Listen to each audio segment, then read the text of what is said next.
You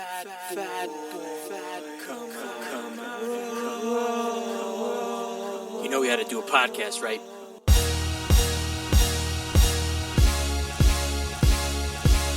What's your name, fat body? Of course, you were looking food. What the hell? I'm not fat. I'm big bone. I'm gonna eat it. You owe me for one jelly donut! Fat motherfucker. Listen to it. My wife said no one's gonna listen to us. I've got bigger titties than you do! Bullshit, because nobody fucking had geese back at that point for a bigger guy. I'm not everyone's cup of tea, but I might be somebody's shot of whiskey. You can't think about, hey, I need to lose 100 pounds. You think about winning that day. Fucking, I want a cheeseburger and a milkshake. What's up, fat leets, and welcome to Chapter 2 of Episode 17 of the Fat Boy Jiu-Jitsu Podcast. First off, I want to thank you. Thank you for the feedback. Thank you for tagging me in your progress. Thank you for showing me your progress. I really do feed off of that, and it helps me stay motivated.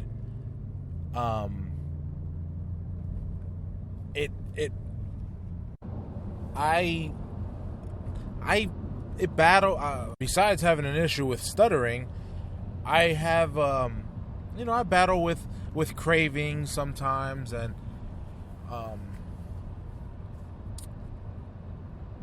the temptation of eating something that I know tastes amazing, but is fucking horrible for myself. Actually happened this morning. I brought a Zevia with me to Orlando from Fort Myers, and I said, you know what, I'm gonna have this. The idea was I was gonna have it for the ride home to have something to drink, just along with my metal cup of water. Well, that didn't happen. It turns out right around lunchtime I drank that fucker. But so I brought the Zevia in, and I was gonna put it, and I try not to use the refrigerator in the employee kitchen, because in the past certain things have gone missing from said refrigerator by people who did not bring those items or said items. So my keto buddy at work, or my keto coworker, I tend to keep stuff in her fridge when she's there. She's got one under her desk. We're not supposed to have them. A couple people have some. I know someone had one because he's diabetic and he wanted to keep his medicine there, and whatever. So whatever, she has a fridge there. I put my Zevia there. I walk in her cubicle, and I was so excited, because I saw this spread of what looked like, what was Snickerdoodle cookies, chocolate chip cookies, cookies with little like Hershey's Kisses, and chocolate brownies. And I'm like, holy fuck, this chick went out and fucking did a keto fucking bake sale, culinary arts, fucking, she baked keto fucking sweets, fucking awesome. She's the most amazing person in the world.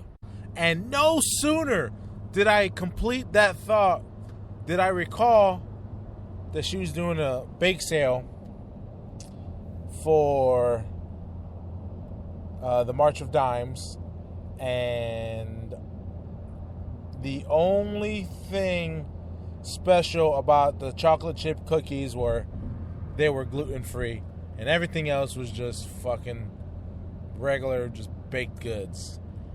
And I immediately heard my heart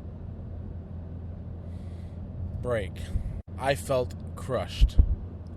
And I just walked out of her cubicle and into mine. But so, like I wanted to say I wanted a cookie, right? I didn't have a cookie, by the way. I wanted one. Why? Because I know it tastes good. I know, like, shit, I know I missed the taste. Well, or I think I missed the taste, right? I really don't. And I think my mind's trying to tell me, oh, I need that. But I know I don't. Like, there's no need for me to step out for just a fucking cook. Like, if I didn't, if I maintained keto during the 4th of July, fucking, a cookie is going to take me out? No. I was like, bitch, bye to that cookie? No. So, I get tempted all the fucking time, and I think to myself, like, fuck, how would this, like, I would be a real douchebag if you told me, hey, Juan, check it. I walked in this person's cubicle, saw these spread of cookies, and I just couldn't fight the urge. I took a cookie. And I'll be like, really? For a fucking cookie? Dude, stop being so fucking weak. And that's what goes in through my head. So,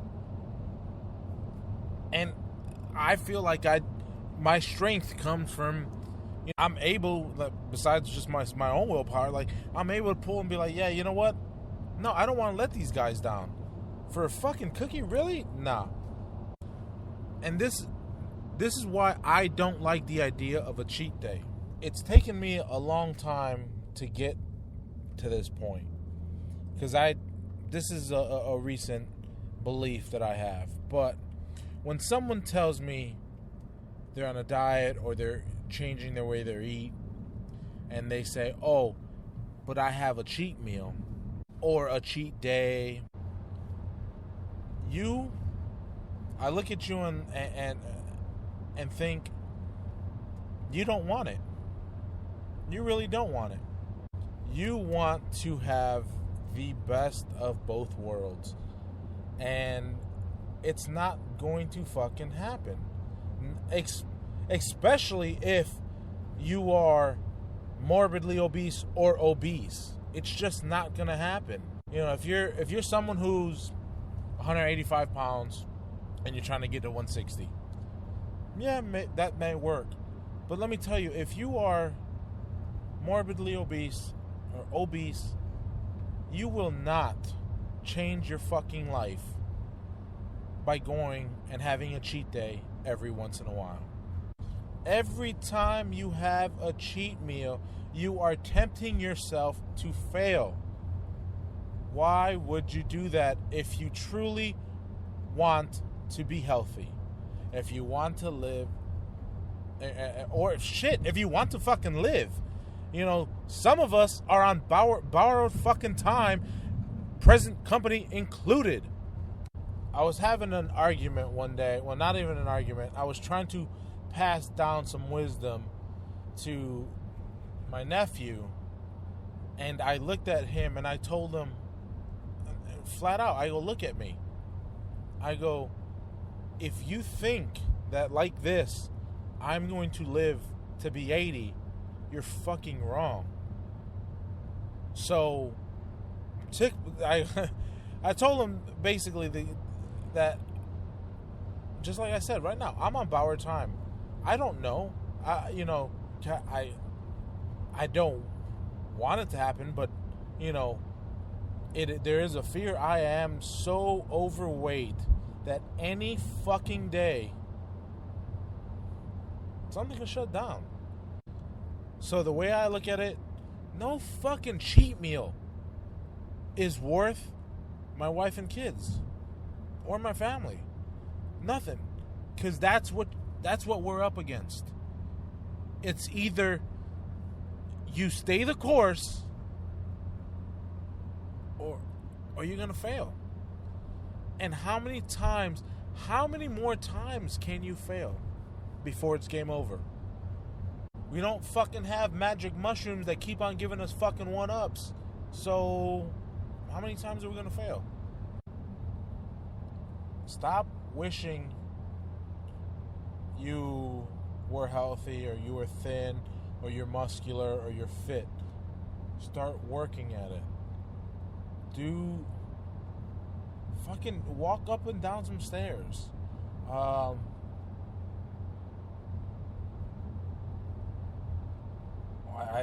other day I said burpees. Do sit-ups. I'm trying to think of like very low impact stuff, and I really can't. Go swim in a pool. Go take a walk. But what we really need to stop doing is telling people, "Hey, I'm gonna start eating healthy or whatever," and then you turn around and you don't.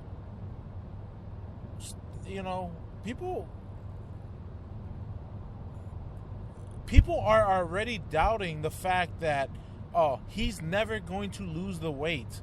This person's never going to lose the weight. And if they do, don't worry. They're just going to fucking rebound back to where the fuck they were.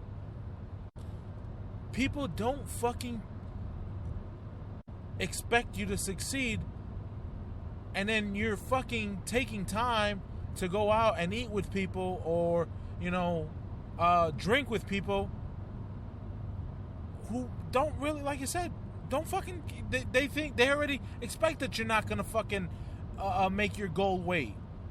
So why give them the satisfaction? Just fucking do it. Fuck them. Don't go out. Don't have to go out you with them. Or if you do, bro, water. I not told you guys, 2 weeks ago I did the same thing with two of my friends. We went to Duffy's and I sat there looking like a broke kid drinking water. Why? Because they're not worth my family. I love those guys, but they're not worth my family. So I had a listener ask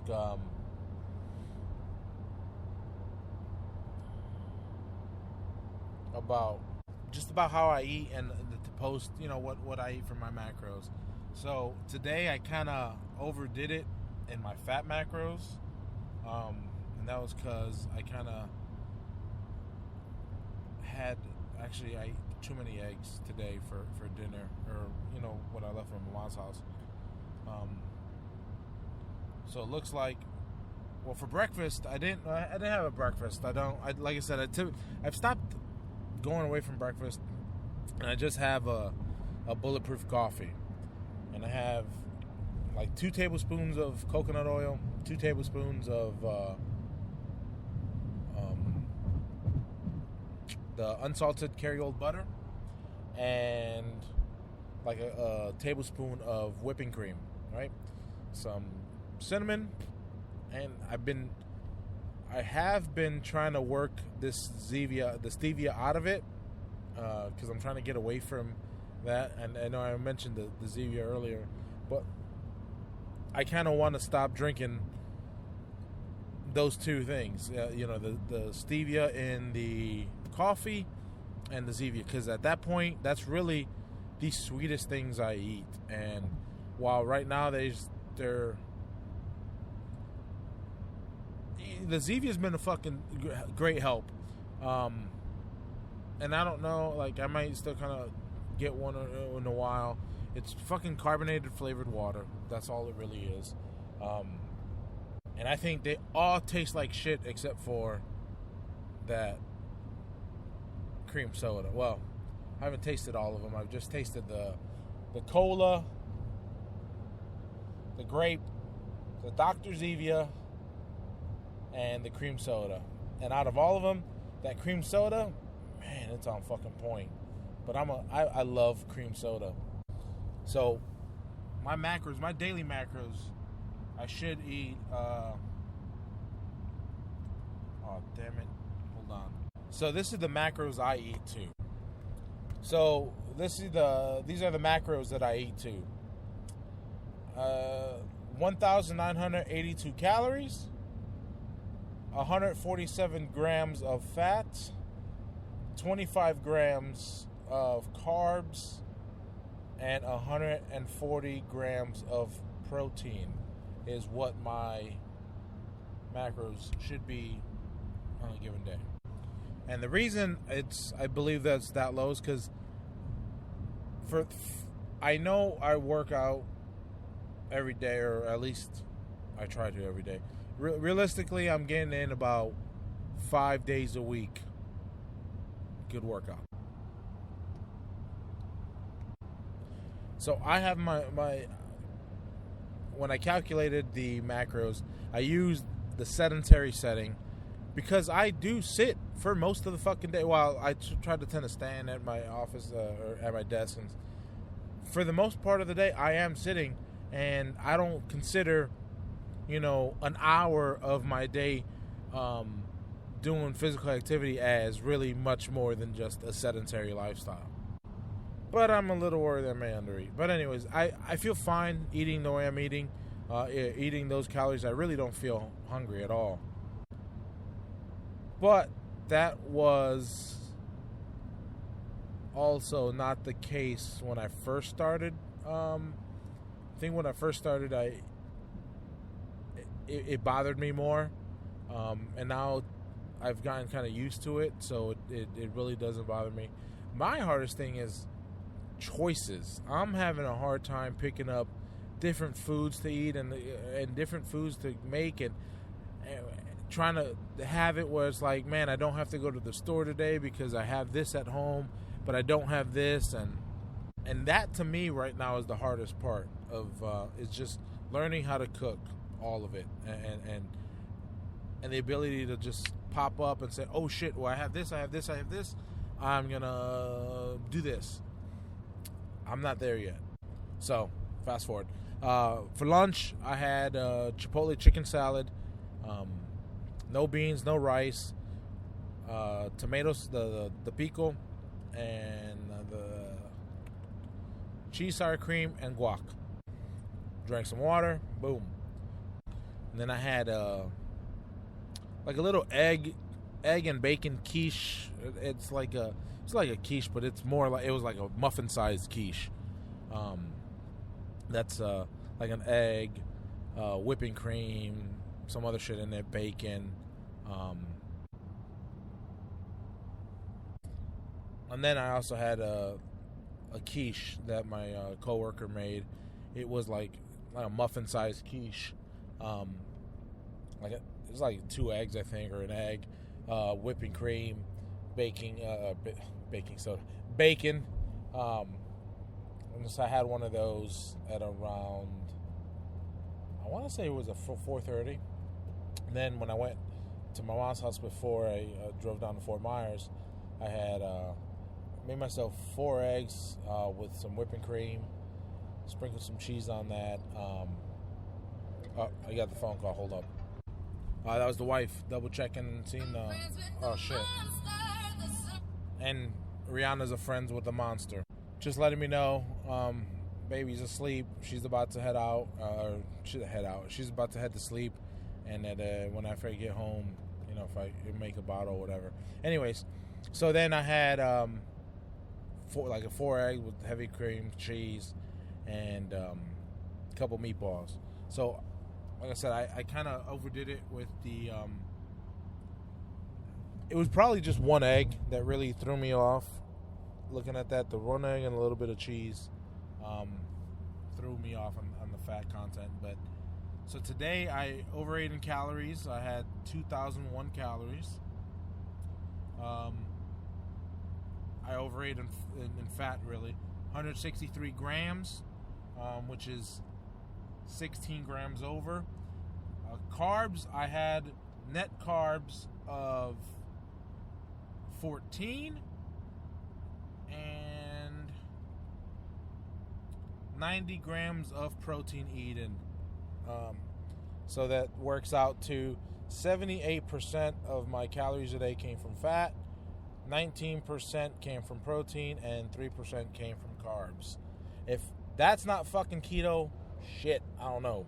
I think that was a pretty good day. I mean, I know I overate a little bit, but it's like I said, 19 calories really, and just about 16 calories or 16 grams of carbs or fucking fats. Shit. So hopefully that can and gives you an idea. Let me know if you like this. I'm gonna see if maybe I kind of start incorporating this more. Hopefully you enjoy it. It helps you out. If you like this.